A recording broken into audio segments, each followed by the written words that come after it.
And what Peter had done here in this moment is he had capitulated to those that had rejected the Gentiles because of their race. And so Paul stands up to him and challenges him on this. I was born in Nashville, the South.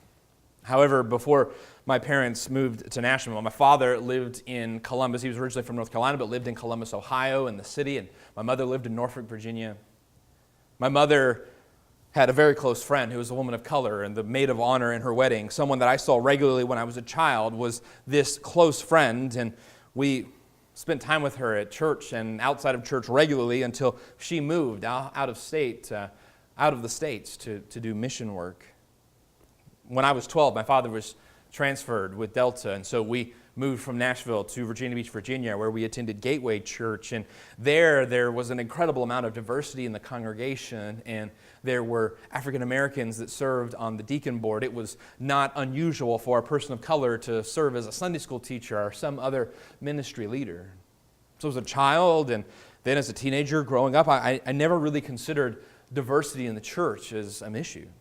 It wasn't until I went to Bible college in North Carolina that it hit me that we are incredibly homogenous when it comes to Baptist churches. We have an amazing lack of diversity. And when I went to Bible college in North Carolina, I didn't see much overt racism, but what I saw was a lot of capitulation to racism.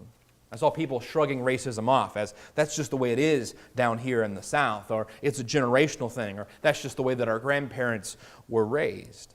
Now, I wrote this message on Wednesday, and so when I watched the news from the campus of UVA in Charlottesville, I was horrified this past weekend. But I was planning to preach on Galatians chapter 2 long before any of that took place, because this is the truth of the gospel. This is not just some reaction to what's taking place this weekend. This is the truth of the gospel, that racism has no place in a church that's committed to the gospel. And the reason that Paul challenges Peter here is because he's capitulating to racists and it's hindering the message of the gospel. Racism isn't something to shrug off. Paul apparently didn't think so. He thought it was worth speaking up about.